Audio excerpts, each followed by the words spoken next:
sur CKVL 100.1 FM. Aujourd'hui, on va parler un petit peu sport. La Fédération royale marocaine de football est subitement, il nous a caché une surprise. Le public n'a pas du tout aimé ça. Cette déclaration qui était un petit peu controversée ou bien un petit peu refusée, acceptée, je ne sais pas quoi dire sincèrement, mais il s'agit du limogeage du sélectionneur national, M. Beddou Ezzaki, qui a été mis à la tête de cette sélection. Ça remonte presque à un mois et demi, comme ça. Donc, ce limogeage a fait beaucoup parler de personnes parce que cette décision a été hier, mais juste avant-hier, lors de l'Assemblée générale du Bureau fédéral de la Fédération royale marocaine de football, rien n'a été dit, rien n'a été dévoilé. Et au micro, monsieur le président de la fédération, monsieur Fawzi Lakja, avait déclaré que Beddou Ezzaki est toujours à son poste, mais là, le lendemain, c'est l'annonce qui tombe comme ça. Zaki a été limogé. Donc, pour débattre un petit peu ce sujet-là, j'ai avec moi M. Redouane Ibn Noussair. Bonjour, M. Redouane. Bonjour, Simon. Marhaba, Sir Redouane. Barakallahu fik, marhaba. Bonsoir, les auditeurs. Sir Redouane, c'est un ex-dirigeant du Raja Club de Casablanca pendant la belle époque, comme disait Sir Redouane. Depuis 1991 jusqu'à 1998, il a été trésorier au club de Raja. On va parler de ça tout à l'heure. Monsieur Redouane est journaliste et écrivain, éditeur du site Maroc-Québec. Il est auteur de 7 livres. Parmi les 7 livres, il y a deux livres qui sont vraiment très précis dans le football, c'est-à-dire le football africain. Et l'autre livre, c'est sur le Raja Club de Casablanca. Sir Redouane, on va commencer pour donner une identité à M. Redouane Ibn Noussair, c'est-à-dire vous êtes une personne qui est très, très, très professionnel et qui est très connaisseur dans le système footballistique marocain. Donc, on va commencer par votre carrière dans le Raja Club et votre 2 livres qui sont intitulés Football africain et l'autre sur le Raja de Casablanca. Monsieur Redouane, le responsable dans un club, dans l'un des grands clubs du continent, parce que le Raja est un grand club du continent, c'est le Raja international. Donc, votre époque là-bas. Je vais vous parler un peu du Raja, comment s'est effectuée mon intégration au Raja. C'est simple, le Raja était un grand club connu pour son beau jeu et pour son public très, très connaisseur et très fidèle. Mais un jour, comme le football a évolué et qu'il nécessitait de gros moyens, l'Office d'exploitation des ports, une grande compagnie qui gère tous les ports du Maroc, a décidé de parrainer le Raja de Casablanca et donc de lui donner des moyens pour devenir un club professionnel. C'était dans les années 90. Étant cadre moi-même de cet office, le directeur général de l'époque, conscient de mes connaissances en footballistique, m'a affecté comme trésorier adjoint dans le staff du Raja. Et je peux vous dire qu'on a beaucoup travaillé pour changer les mentalités, pour faire de ce club non plus une petite équipe qui fait du beau jeu, qui gagne ou qui perd, mais que le public qui sort content et qui a bien apprécié. L'Office, on a fait un club professionnel qui gagne des titres. D'ailleurs, le premier titre africain du Raja date de cette époque, puisque c'était contre le Mouloudia Douairan. Tout le monde s'en rappelle de cette époque-là. Le match très difficile, aller-retour. À cette époque-là, déjà, le Raja qui prend son premier titre africain était déjà parrainé par l'Office d'exploitation des ports. Et c'est comme ça que j'ai atterri au Raja de Casablanca. Bien entendu, j'ai la fibre rajaoui, c'est sûr, sinon j'aurais pas pu supporter de travailler aussi longtemps pour ce club. Et donc, pendant mon parcours, j'ai pensé que les gens doivent connaître le Raja depuis son histoire et son évolution. Donc j'ai écrit un livre sur le Raja, oui. Avec des photos et un petit fascicule qui est où il y a beaucoup d'informations sur l'histoire du Raja et son évolution jusqu'en 1997, c'est-à-dire l'époque où je l'ai sorti. Et vous avez écrit aussi le livre Le football africain. Oui, ça c'est parce que j'ai constaté que le football africain, il n'y a pas de mémoire. Oui. Il y a eu il n'y a pas eu de grandes équipes, mais il y a eu de grands joueurs. Notamment des Camerounais, des Ivoiriens, des Nigérians et les Marocains, bien sûr, avec l'Arbi Mbarak, Abdelmjid Dolmi, ces grandes vedettes. Donc les gens ne connaissaient pas le football africain. Je me suis dit, bon, moi je suis dans le domaine, pourquoi ne pas contribuer à faire connaître le... Et puis, je l'ai envoyé aux éditions L'Harmattan. Ils ont trouvé que c'était bien, surtout en 2010. Okay. 2010, c'était l'époque où, justement, il y avait un cap dans le football africain. C'est-à-dire c'était la première fois qu'un pays africain organisait la Coupe du Monde en Afrique du Sud en 2010. Donc ça les arrangeait, eux, parce que de parler du football africain, moi, ça m'arrangeait donc de faire connaître le foot africain. Et puis c'est comme ça qu'on s'est... Donc Sirdouane, vous êtes quelqu'un de très près, quelqu'un de très connaisseur dans le football marocain. Et c'est ça la question, c'est que moi j'ai voulu une personne qui est très proche des nouvelles de tout ce qui est fédération, tout ce qui me jette là-dedans, ce qui est beau, ce qui est pas beau, ce qui est faille, ce qui est point fort, ce qui est point faible. Mais est-ce que vous êtes au courant que Zaki a été limogé hier? Oh là là. Dites-moi que je suis pas le dernier là. Non, mais c'est vraiment une histoire rocambolesque, comme on dit. Oh mon Dieu. C'est une histoire, parce que moi, la première fois, c'est mon fils qui est venu me dire, tu sais qu'ils ont viré Zaki. Je dis non, j'ai essayé, j'ai regardé dans les télés, à part certains sites ou certaines pages Facebook, j'ai pas trouvé cette nouvelle. J'ai regardé sur le site de la fédération, il n'y avait rien. Puis ensuite, il y a eu l'Assemblée générale où on parlait de tout. Tout a été beau. Tout était beau, tout est... Je rappelle que l'Assemblée générale de la Fédération royale marocaine de football s'est tenue mardi après-midi. Oui. Et s'est achevée vers le coup de 21h le soir. Oui, ils ont parlé du foot. Ils ont parlé de la CHAN avec Mohamed Fakher. Ce qui était catastrophique. Ils ont parlé de l'équipe nationale 1, parce que c'est la plus grosse préoccupation des Marocains. Et puis, rien, pas un mot sur Zaki. Ensuite, il y a eu des rumeurs comme quoi il est parti. Ils ont demandé au président de la fédération. C'est ça que je trouve scandaleux. Il leur a dit, bon, il n'y a aucun problème, Zaki continue son travail. Oui, il est toujours à son poste. Il est toujours à son poste. Donc là, on a perdu un peu les pédales. Le lendemain, moi, je trouve, comme toujours, je cherche les nouvelles aux sources, c'est-à-dire la fédération elle-même. Le site officiel. Et je trouve un communiqué. C'est ça. Très poli, très hypocrite, très langue de bois, très... j'ai pas aimé. Sincèrement, ils disent même pas que Zaki est parti. Ils ne le disent pas. Si vous lisez le communiqué, ils ne disent pas qu'il est parti, mais ils le remercient pour le travail qu'il a fait. C'est ça. Autrement dit, il est parti, mais c'est triste. C'est vraiment triste. D'après vous, que serait la raison de ce limogeage surprise? La seule explication logique que j'ai trouvée... Moi, j'ai pas trouvé de logique. Non, moi, parce que je me suis creusé la tête, parce que comment le président de la fédération, c'est pas un idiot quand même. Et la veille, il te dit que Zaki continue son travail, le lendemain, il y a un communiqué qui dit il est parti. Moi, je trouve la seule explication, c'est que c'est lui qui a démissionné. Mais s'il a démissionné, il y a des raisons. Et c'est ces raisons-là qu'on nous a cachées.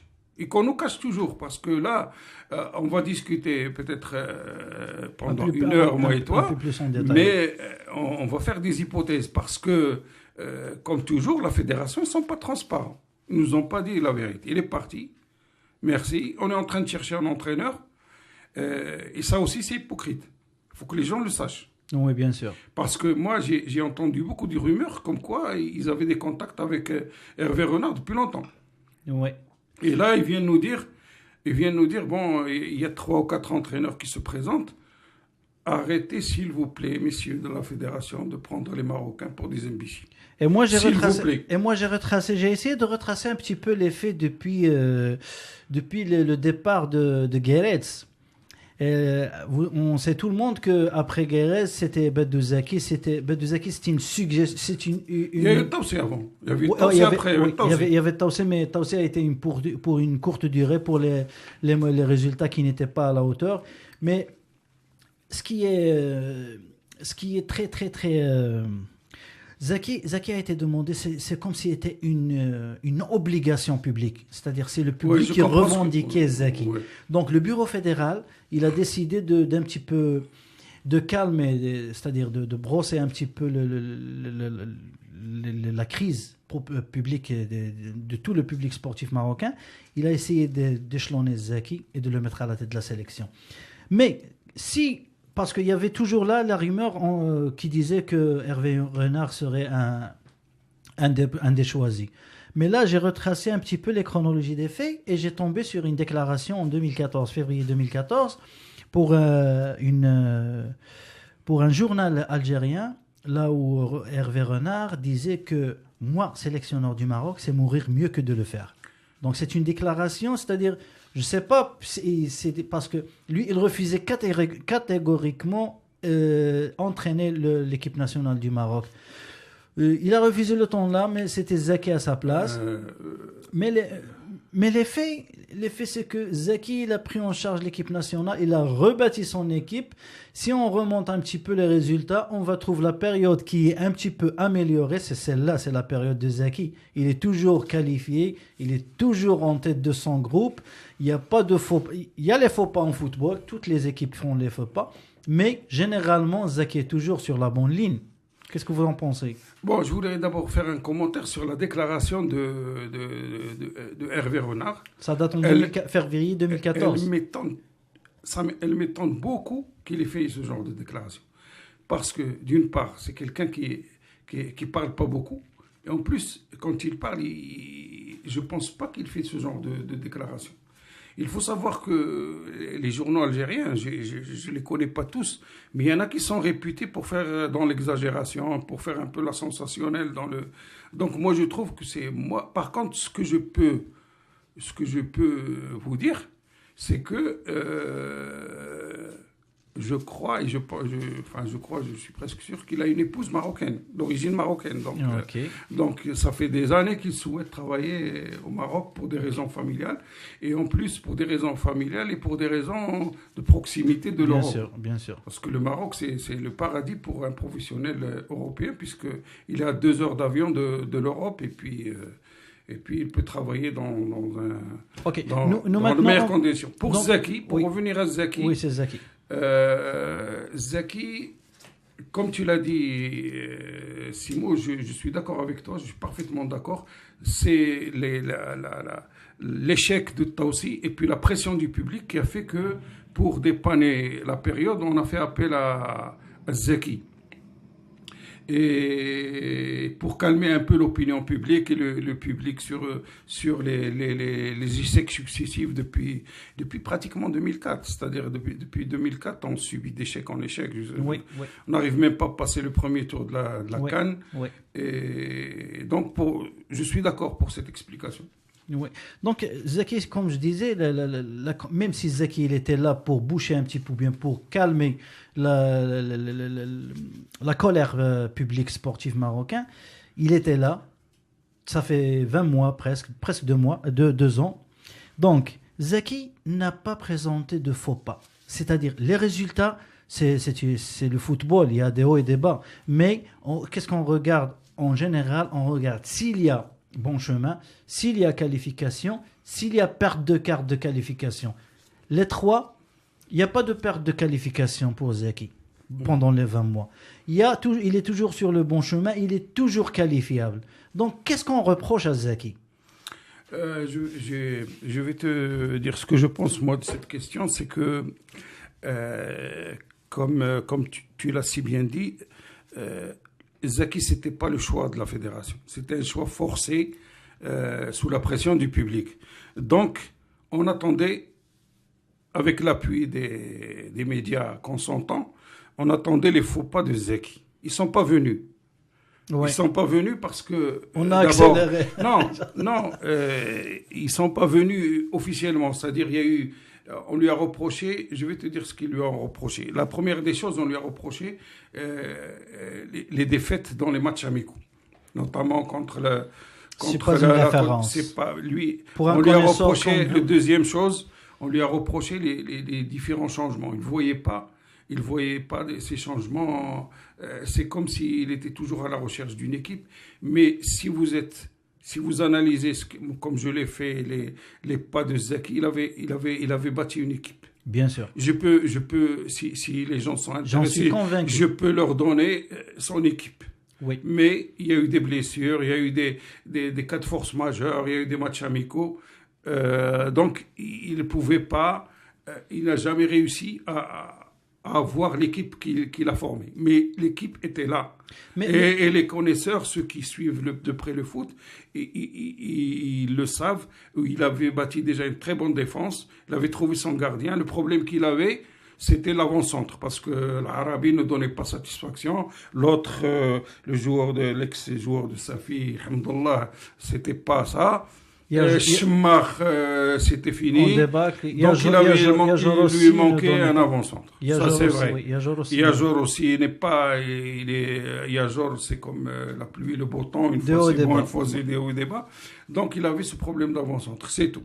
Et d'ailleurs, contre la Guinée équatoriale, le match allait, si l'Arabie était juste moyen, c'était pas aussi nul, s'il était juste moyen, ce serait 4-0 contre la Guinée équatoriale et il n'y aurait pas le match retour. Alors, où est-ce qu'on l'a tenu? Où est-ce qu'on a coincé Zaki? Mais avant d'aller coincer Zaki, moi... je suis le football depuis mon jeune âge. Oui. J'ai investi beaucoup c'est-à-dire d'études et de ça dans ce domaine-là. J'étais responsable sportif aussi, mais j'ai quelques bagages de connaisseurs de football. Ce que je pourrais ajouter à ce que vous venez de dire, c'est que si un sélectionneur d'une nation, d'une équipe nationale, c'est pas un sélectionneur d'une équipe de football qui s'entraîne toute la semaine, puis joue la fin de semaine, toute la semaine entraînement, la fin de semaine joue un match. Une équipe nationale, c'est une équipe qui joue 3 à 4 fois, à 5 fois, à 6 fois pendant l'année. C'est-à-dire pas toujours les entraînements. C'est-à-dire, moi comme étant... Je vais parler personnellement de moi. Si je prends une équipe nationale, ce que je vais faire, je veux avoir à mon entourage le plus grand nombre de joueurs disponibles. Beaucoup de noms. Je voudrais avoir une liste qui comprend 70 noms, par exemple. Dans ces 70 noms, je pourrais jouer une année. Dans ces 70, parce que le tiers de ces 70, je pourrais le garder pour jouer avec. Mais il faut que j'ai beaucoup de... Je ne suis pas un club.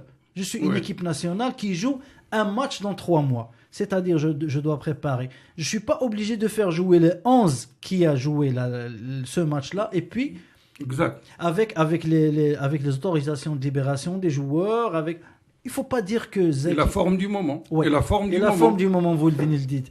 Parce que Zaki, moi, je ne peux pas lui reprocher et lui dire que tu n'as pas trouvé ton équipe type. Ça, c'est mon avis, hein. Je ne peux pas lui dire que tu n'as pas trouvé ton équipe type parce que je joue à long terme. Trouver son équipe type, si on jouait, par exemple, les éliminatoires, on est en phase éliminatoire. Une fois on est en phase qualification, en phase, c'est-à-dire de jouer les matchs officiaux. Donc, on doit jouer la Coupe d'Afrique, par exemple. Et on a 8 matchs. Là, je dois avoir les 22 joueurs. C'est sûr, oui. Donc, parfaitement d'accord. Cette période-là que je dois avoir mon équipe type. Mais avant, je cherche la qualification par tous les moyens. C'est ça le football. Est-ce que j'ai tort? Oui, non, tu as parfaitement raison, mais je vais ajouter un autre. Je vais te donner quelques informations très précises. de connaisseur, disons, Oui. modestement. Il travaillait poste par poste. Je vais vous prouver, par A plus B Tout à fait d'accord. qu'il faisait un travail exceptionnel. Je ne sais pas est-ce qu'il y a beaucoup de gens qui connaissent l'arrière droit Shafiq. Excellent. Il joue à Laval en 2e division. Ok. Il avait trouvé son arrière droit. Donc déjà, il avait son arrière droit. En plus, l'arrière gauche, il l'avait déjà. Le Zahar. Qui c'est qui connaissait le Zahar du temps de Taoussi? Le gardien. Le gardien, il s'appelle Mohamedi. Mais moi, je ne le connaissais pas. Un très bon gardien. Vous l'avez vu comment il était. Bon, Benati, on n'en parle pas. Et à côté, il y avait... Il y avait Fdal aussi. Non, il y avait Fdal, mais il y avait... Ziyech aussi. Mais non, il y avait l'autre, D'Acosta. D'Acosta. C'est la blessure. D'Acosta, il s'est blessé. Oui. Donc, ça a chamboulé ses plans. Mais la défense, elle était là. Oui. Et à un joueur près, c'était sa défense. Même le dernier match contre la République centrafricaine, la Guinée équatoriale, le Zahar était blessé. Il a été obligé de le faire jouer à la place de Karouchi, parce que Karouchi a été expulsé. Oui. Donc, la défense était là.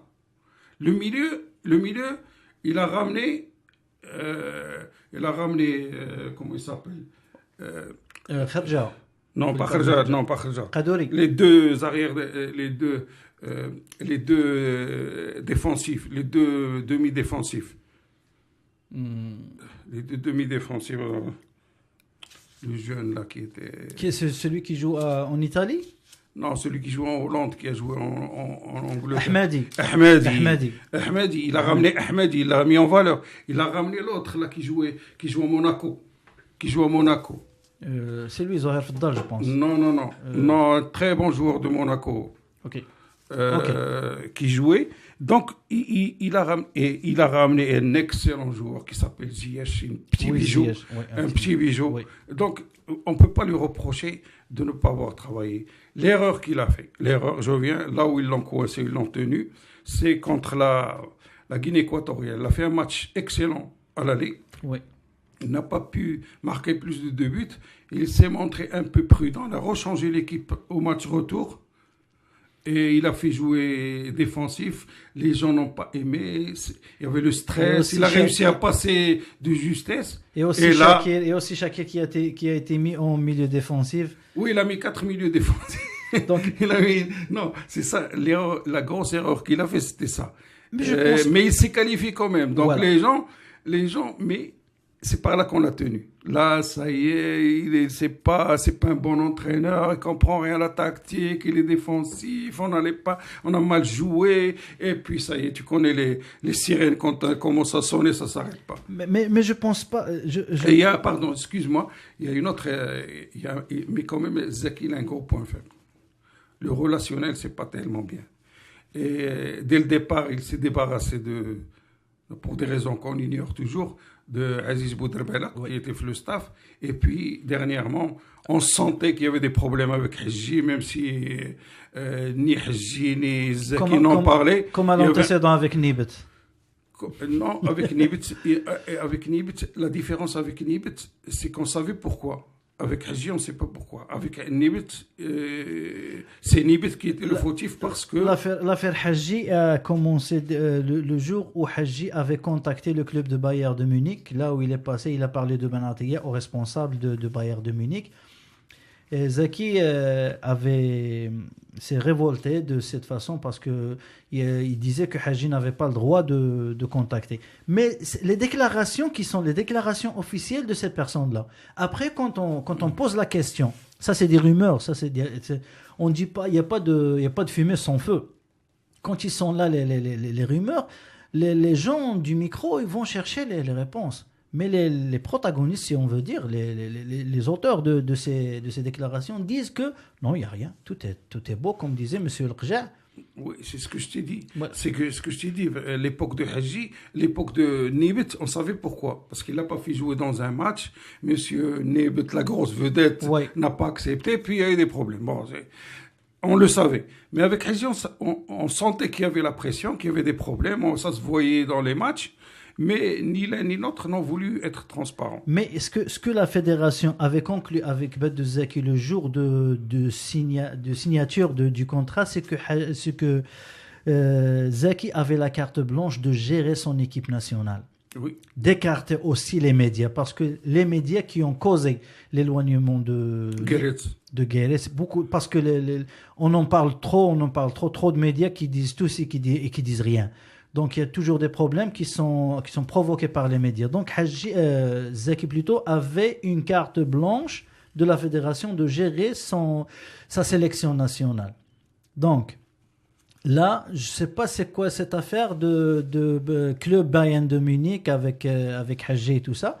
Donc le problème est là. Zaki, le monsieur Lekja, le mardi soir avait déclaré que Badou Zaki est toujours à la tête de la sélection marocaine. Le lendemain, c'est le site officiel de la fédération qui diffuse le communiqué, le fameux communiqué que Zaki a été remercié et qu'ils sont en train de négocier ils sont en train de chercher un nouvel entraîneur. Un nouvel entraîneur qu'en fait... je pense qu'ils ont pratiquement déjà... à mon avis, hein, je peux me tromper, mais je pense qu'ils ont fait des démarches avec Hervé Renard. Si on continue, on fait comme les médias, on continue à croire les rumeurs et on continue à parler des rumeurs parce qu'il y en avait beaucoup. Et comme je dis toujours, il n'y a pas de fumée sans feu et on a nos contacts et on a les gens avec qui on parle. Mais il y a des contacts qui disent que Hervé Renard, c'est un ami très rapproché de Marchand, le sélectionneur, l'entraîneur de la Renaissance sportive de Berkane, l'équipe dont le président n'est que Fouzi Lekja. C'est possible ce que tu dis là, Simon. Mais moi, je te dis, Hervé Renard, pour des raisons familiales et de proximité, il a toujours rêvé d'entraîner l'équipe du Maroc. Et il faut pas... moi, c'est mon avis. Peut-être qu'il a des amis qui lui ont facilité les démarches.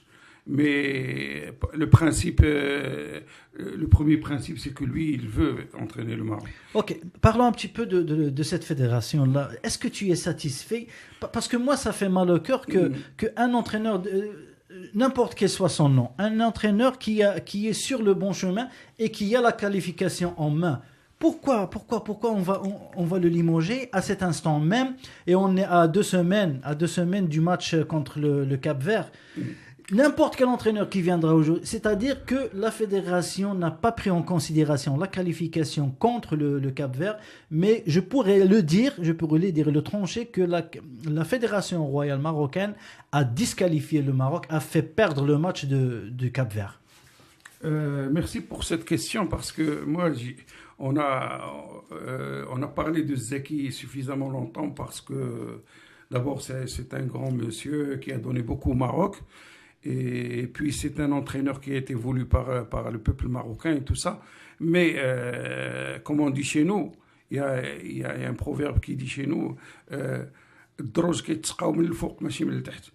c'est ça. On fait couler de l'eau du haut de l'escalier. C'est au haut de l'escalier. Donc, toutes ces tractations, tous ces échecs, toutes ces mauvaises performances, je regrette, moi, je suis formel là-dessus, c'est parce qu'on a une fédération incompétente, où il y a des gens qui gèrent un budget énorme et qui ne donnent aucun résultat. Très énorme. Le dernier scandale, c'est la CHAN. Oui. Comment vous avez une équipe issue d'un championnat amateur. Non, vous dites que il est issu. Vous avez un championnat professionnel. On vous a permis de faire jouer des joueurs à titre d'amateur, et puis le résultat, plus que minable, vous n'arrivez même pas à passer le premier tour de la CHAN. Avec un des cadres les plus satisfaisants, les plus prometteurs, celui qui a donné le plus de résultats, Mohamed Fakher, et le reste... Personnellement, ça me dit rien. Il a donné des résultats. Et avec puis, on se retrouve avec... On ne passe même pas le premier tour de la CHAN avec un championnat. Il y a ça. La deuxième chose que les gens ne savent pas, il y a encore des équipes dans le championnat, dans le Botola, qui ne remplissent pas le cahier des charges que vous avez fixé vous-même. Eux-mêmes, pas moi. Eux-mêmes. Non, je dis vous-même pour la fédération. Oui, pas toi. Il y a c'est la meilleure. c'est-à-dire, je te donne un exemple. Pour jouer dans le Botola Pro, il faut avoir un centre de formation. Oui. Il faut avoir des équipes dans toutes les catégories, terrain- minime, cadet, junior, un terrain et même professionnel féminine. et un Un terrain d'entraînement. professionnel et des tas de un budget. Un budget. Un budget, je ne sais pas si tout le monde y respecte le budget. Un budget, si je me 500 rappelle bien, millions, je crois, c'est c'était plus que fixé ça. à l'époque. C'est plus que ça. À l'époque. C'est 900 millions de centimes. 500, à l'époque, je me rappelle, moi, le 9 cahier de millions, charge. 9 millions de dirhams. 9 millions. Est-ce que toutes les équipes qui sont actuellement dans ce championnat, dans cette moto-là, elles remplissent cette condition? Pas certain. D'accord? Quelle est la vision de cette fédération? Qu'est-ce qu'ils proposent? Comment ils voient l'évolution de l'équipe? Pourquoi ils n'interviennent pas au niveau de la sélection? Parce que la fédération, c'est pas juste payer les billets d'avion, faire la réservation d'hôtel, les trucs administratifs. Non, une fédération, ça suit même l'équipe nationale, ça demande des comptes à l'entraîneur. Pourquoi ce match-là, il n'était pas bon? Moi, j'étais extraordinaire quand Beckenbauer il était le président de la fédération allemande. Il a fait asseoir le sélectionneur et l'entraîneur parce qu'il avait un mauvais résultat. Et le sélectionneur-entraîneur, c'était un joueur qui avait joué quelques années avec lui au football. Il lui a dit, qu'est-ce que c'est que ces résultats? Pourquoi tu viens, tu expliques? Et il a été obligé de faire un rapport pour comprendre comment ça se passe. C'est ça ce que je te veux dire, Parce que, Serdouane. Et troisième chose, une fédération, ça communique. Cette fédération ne respecte pas le public. Il ne faut pas laisser les médias... Ils ne respectent pas le public. Ils ne respectent pas le public. Vous croyez que la fédération, c'est le football, c'est les voyous, c'est les gens... Vous croyez que le football, c'est juste les voyous qui vont voir le foot Le football, c'est la passion des Marocains. Si demain ils remportent la CAN, vous allez voir 60 millions de Marocains qui vont sortir dans la rue. Comme il a fait le Zaki lui-même en 86 et en 2004. En 2004, il a fait sortir 30 millions de personnes en boulevard. En 1986, je ne sais pas si tu te rappelles. Oui, bien sûr. Ils ont été fous. Et contre l'Allemagne, il y avait sécurité. Ils ne voulaient pas que les gens sortent. Pour moi, Zaki, c'est une icône, c'est un idole marocain. Moi, je l'aime beaucoup, je l'adore. Mais ça ne veut dire pas que je veux qu'il soit ou bien qu'il reste dans son poste sans résultat. Pour rester dans la fédération, il faut que les gens sachent que ce n'est pas de la rigolade. C'est un budget, et le budget qu'ils ont, c'est énorme. Oui. C'est énorme, le budget qu'ils gèrent. Alors, il ne faut pas jouer avec ça. Il ne faut pas après... ils font une assemblée générale.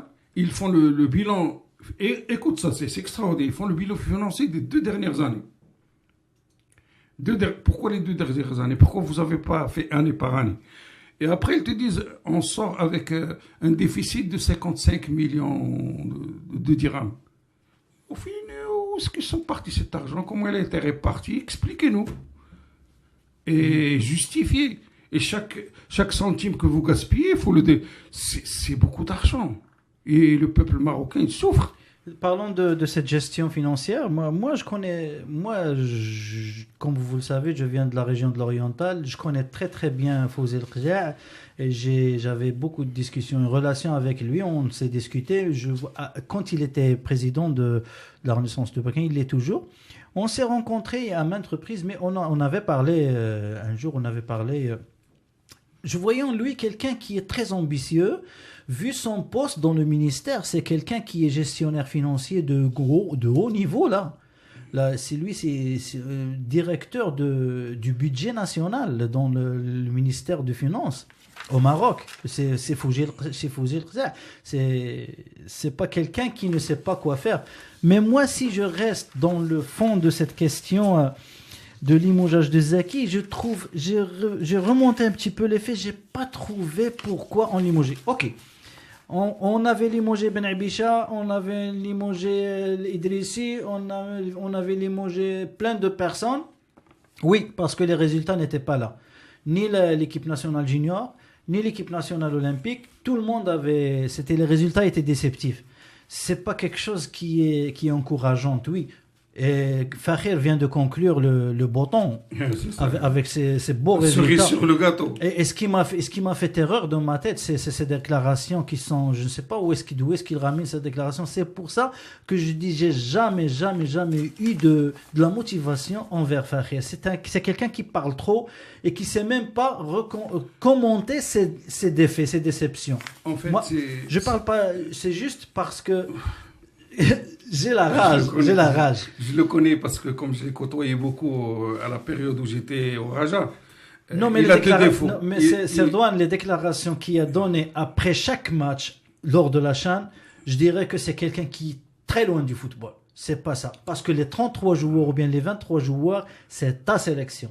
Ouais. Et en plus, si on vient en rapport avec ça, si on vient reprocher à Zaki sa sélection internationale avec des joueurs qui jouent ailleurs, moi je dirais oui, Zaki il a raison. Voilà notre championnat national ce qui donne comme joueur. Vous avez pris la CHAN avec les joueurs locaux, regardez ce qu'ils ont fait avec le meilleur des entraîneurs locaux. Regardez le résultat. Donc, si je fais une lecture dans le parcours de Zaki, ça remonte à presque 2 ans, à part les matchs amicaux qu'il a perdus, je trouve pas de reproche. Moi, je peux pas le reprocher. Non, comme tu dis, il était en train de bâtir une équipe, ça c'est certain. Il suffit. Moi, je peux te donner poste par poste les joueurs qu'il avait choisis, qui formaient son ossature. La question n'est pas là. La question, c'est que comme on l'a dit tout à l'heure, il a été choisi sous la pression du public et les gens attendaient qu'il fasse une petite glissade pour qu'il le balance à l'extérieur.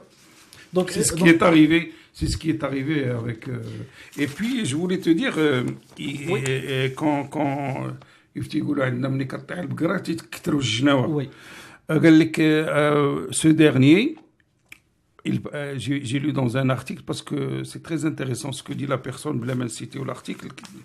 Ce dernier, alors il parle de Fawzi El-Qja, enfin meneur d'hommes, a demandé des comptes rendus au staff technique, c'est-à-dire Hadji et Shiba, au directeur technique national Nasser Larguet, et au président de la commission des équipes nationales. Qui c'est celui-là, président des équipes nationales? Bouchhadi, c'est le président de Shabab Rif Houssima.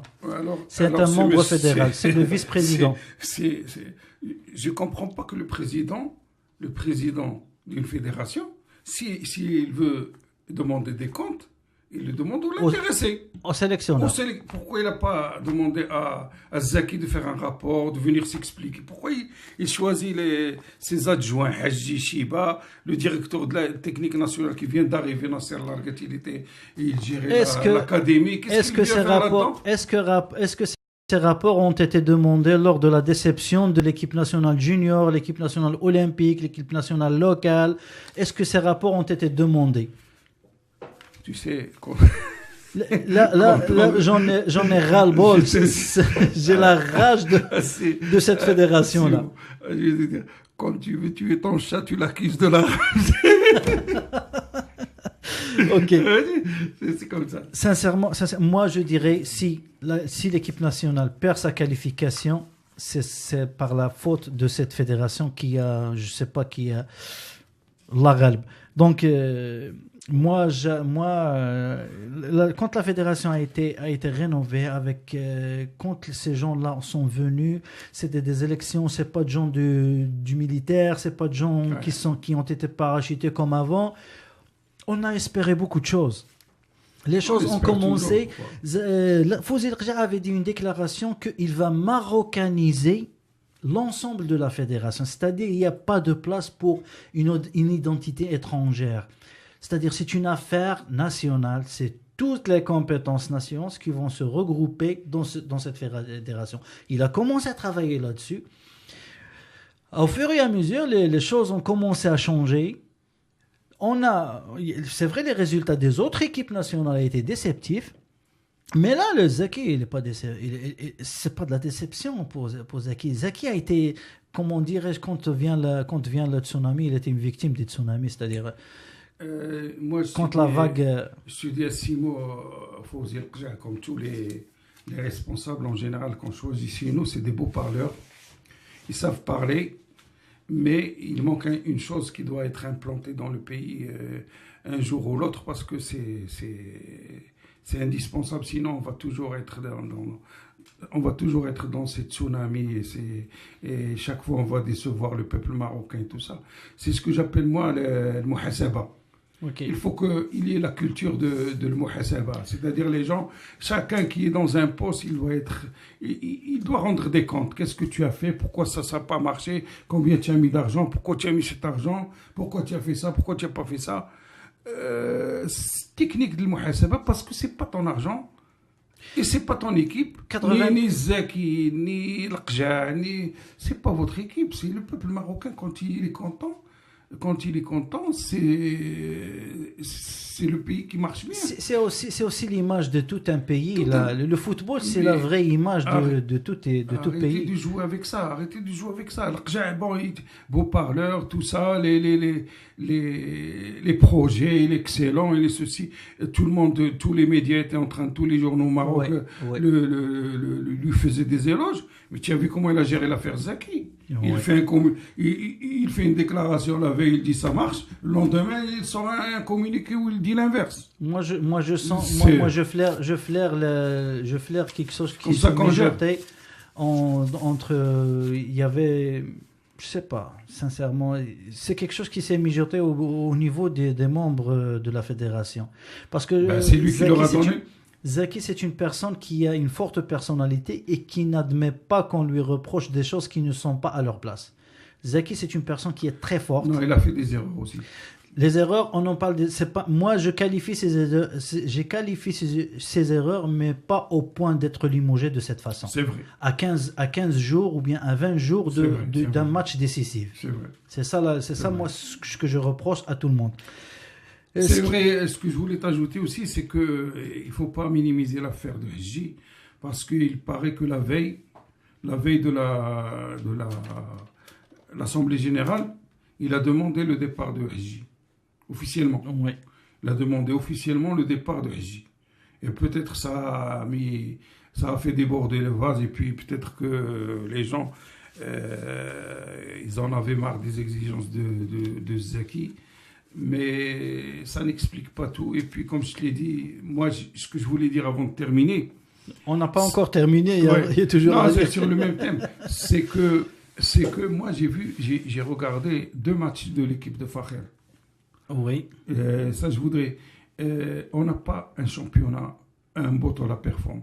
Je vais te dire, j'ai vu des joueurs qui faisaient des mauvaises passes, qui prenaient des mauvaises décisions, qui ne savaient pas quoi faire avec le ballon. Et moi, je n'ai pas vu l'empreinte du sélectionneur sur l'équipe. Non, il n'y a pas. Y a ça aussi, mais le joueur, en tant qu'individu, il n'y a pas de création. Il n'a pas les bases. Il n'a pas les bases, pas les créatifs. Créatif, c'est un don, c'est un plus. Mais il n'a pas les bases. Quand est-ce qu'il faut faire une passe? Quand est-ce qu'il faut tirer? Quand est-ce qu'il faut revenir en arrière? Les bases du football, il ne les a pas. Ouais. Comment tu veux former des équipes avec des joueurs qui n'ont pas les bases? Oui, bien sûr. C'est terrible. C'est terrible.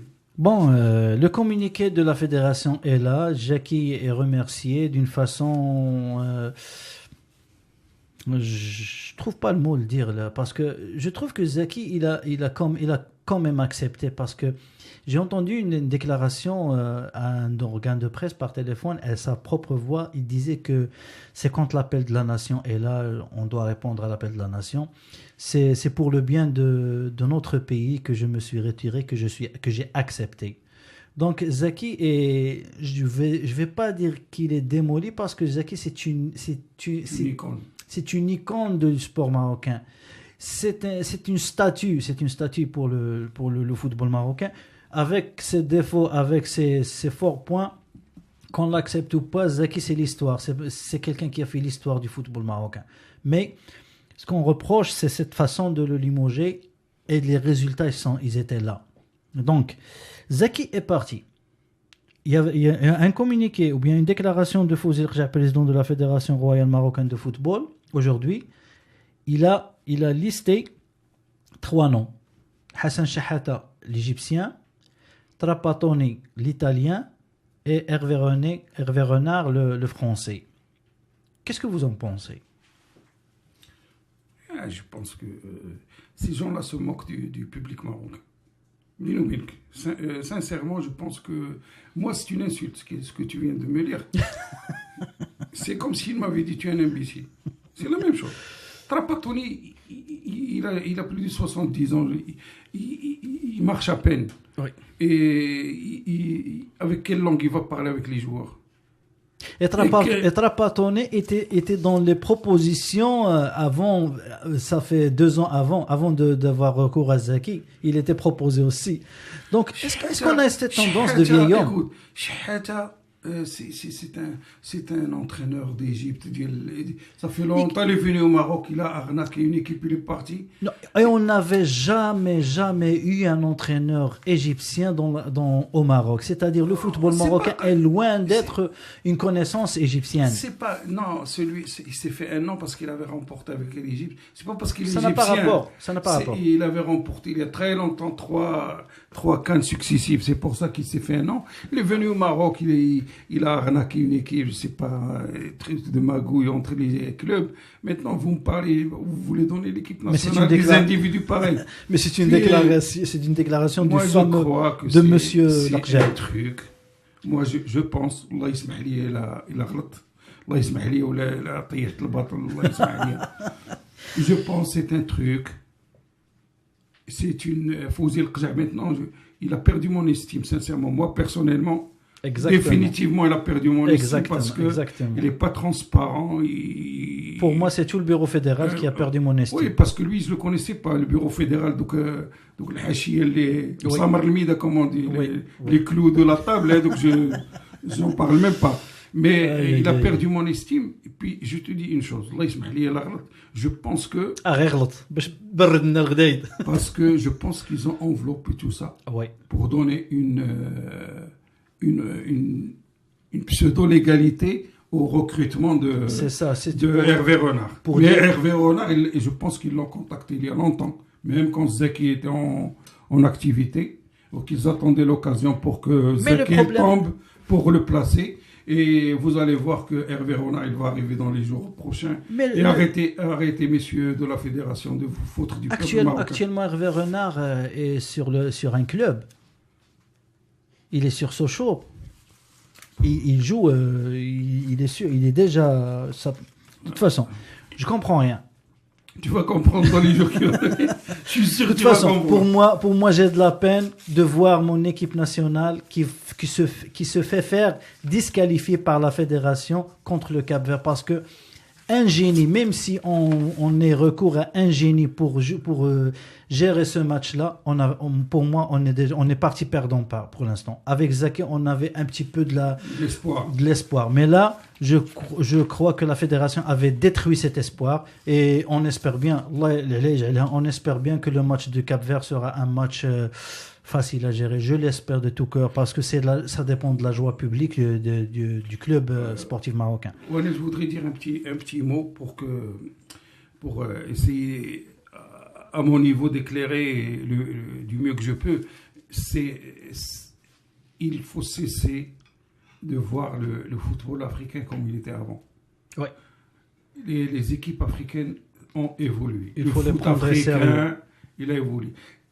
L'équipe du Cap-Vert, elle nous a éliminés en 2012 la Coupe de la CAN. C'est pas un petit club, c'est pas un petit pays. Même si le Cap-Vert c'est un petit pays, le football du Cap-Vert, il est fort.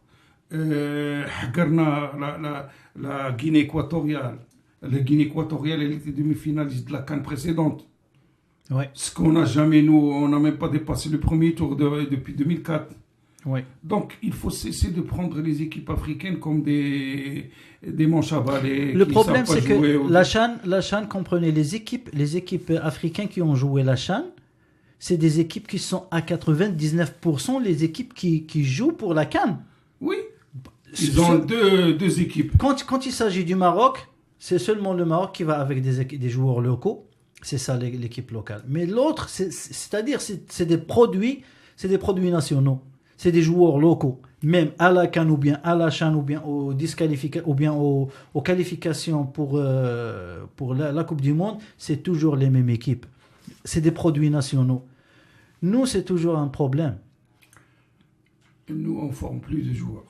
Exactement. Mais la CHAN, l'équipe nationale de Fakher, c'est le bon exemple qu'on n'a pas de produits dans le championnat et on cesse de croire qu'on a un championnat professionnel. Ouais, ça, on a nos joueurs ailleurs.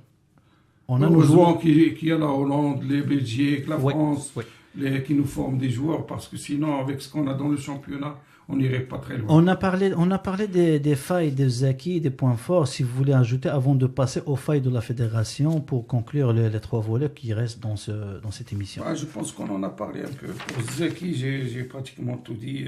Il y a aussi un point que je voulais ajouter sur Zaki. Oui. Notre gestion en tant que je parle en arabe دارجه باش نجيبوها حصيره حنا في بلادنا les responsables ils se sont habitués à une démarche, ils n'aiment pas les fortes personnalités. Ouais. Dès que quelqu'un il a une forte personnalité, commence à les déranger. Bien sûr. Et ils veulent des gens qui soient soumis, qui soient des bini-oui-oui, qui les embêtent pas, qui soient à leur merci, puis lorsque tu tombes, je peux t'aider, tu vas m'aider. C'est pas comme ça. Vous avez une responsabilité. Vous devez faire plaisir au peuple marocain qui aime le foot. Femmes, enfants, vieux, jeunes, tout ça. Il n'y a personne au Maroc, tu lui dis, qui va te dire j'aime pas le foot. Mais bien ça sûr. n'existe pas. Mais bien sûr. Alors, cessez de vous amuser avec ça. Cessez de prendre les vessies pour des lanternes, comme on dit. Donc, le Zaki, c'est une forte personnalité, il a son caractère, et puis se laisse pas marcher sur les pieds. C'est une star. Tu peux pas. Il faut considérer les gens comme ils sont. Il faut pas leur faire des petits. Qu'on l'accepte ou pas, c'est une marque marocaine. C'est une marque d'imposition. Il faut pas faire des pièges par derrière, des trucs comme ça pour tes petits calculs, tes petites combines. Et puis, tu travailles pas pour toi, tu travailles pour le Maroc, pour le pays. Oui, oui. Les failles de la fédération. On n'a pas parlé des financements, les fameux 85 milliards de centimes qui ont été investis sur les équipes nationales. Moi, je l'ai dit ça. Et sans résultat. Moi, je l'ai dit tout à l'heure, Simon, parce que chez nous, il n'y a pas la culture du muhasaba. Il n'y a pas la culture du muhasaba. C'est là que ça intervient. Quand ça intervient, cette fédération dépend de qui? Ouais. Le président, c'est pas quand même, il ne doit pas agir en solo. Il faut un jour ou l'autre. Mais ils ont un budget indépendant, vous le savez ça. Ils ont un budget indépendant parce que c'est un organisme qui est à but lucratif, mais ils ont un budget à gérer leur propre budget. C'est vrai qu'il y a des subventions, il n'y a pas de subvention, mais il y a un budget directement versé dans le compte des organismes tels que les fédérations. Ce n'est pas des subventions qu'on appelle, parce que ce n'est pas une association. C'est des budgets très indépendants. C'est une obligation pour le gouvernement de verser pour ces organismes-là pour gérer les activités sociales, les activités sportives du peuple. Oui. C'est pas comme un club. Non. Ça, c'est différent parce qu'il y a autres ressources, les frais, c'est-à-dire les revenus des trucs télévisés, les contrats de sponsoring. Il y a plein de ressources. Il y a une compagnie une entreprise, celle qui fait les jeux, là, comment ça s'appelle? Oui, la marocaine du sport. La marocaine des jeux, celle-là, il y a beaucoup de magouilles. Ça, c'est parti. Mais ce que je te dis, ça n'empêche, quelle que soit la façon, il faut un rapport financier pour dire, voilà, qu'est-ce qu'on a fait de l'argent. Okay. Parce que, quoi qu'on dise, c'est le Maroc qui est pénalisé dans ce truc-là. Okay. C'est pas... Et tu as vu, le foot, il faut cesser de penser, comme je l'ai dit, que le foot, c'est juste un loisir ou bien... C'est une activité qui fait travailler beaucoup de gens. Ok. Et que tu bien sûr. Le chômage, parce qu'il y a beaucoup de gens qui travaillent dans le foot, directement et indirectement. Dernier volet, c'est la responsabilité du ministère de Jeunesse et de Sport. Anna, je ne sais pas quel est le rapport entre le ministère et la fédération, mais apparemment, la fédération, elle travaille en solo parce que, si on se rappelle les déboires avec le ministre Ouzine, Ouais. donc c'était désolidarisé de la fédération, où il avait l'air de dire que la fédération, elle travaille en autonome. Si cette fédération travaille de manière autonome, il faut qu'on le sache. Ouais. Parce qu'à ce moment-là, on sait qu'on ne peut plus taper plus haut parce que le top, ce serait le président de la fédération, on peut s'arrêter là. Exactement. Mais si ils dépendent d'un autre ministère ou d'un autre organisme, il faut qu'on le sache pour que, au cas où ça ne marche pas comme c'est le cas aujourd'hui avec le président, il faut qu'on aille plus haut pour lui demander des comptes. Ok. Or, s'il est autonome et qu'il n'y a personne au-dessus de lui, Ok. donc, à qui on va s'adresser? Merci, c'est Erdogan Benonosel. Je rappelle mon invité, M. Erdogan Benonosel, c'était un ex-dirigeant du grand club, le Raja de Casablanca, pendant la belle époque, je le redis encore une fois, depuis 1991 jusqu'à 1998. Il est journaliste, écrivain et auteur de 7 livres, parmi eux deux livres qui sont spécialisés sport, un sur le football africain et l'autre sur le grand club de Raja Casablanca. Il est aussi éditeur du site Maroc-Québec. Merci, M. Erdogan, de cette visite. Merci de m'avoir invité. Merci. Merci, chers auditeurs. J'espère que ce petit débat a conclu ses faits, mais c'était un avis personnel, donc il fallait réagir. Bref. Vous étiez à l'écoute de Coin Maroc sur CKVL 100.1 FM. Restez branchés.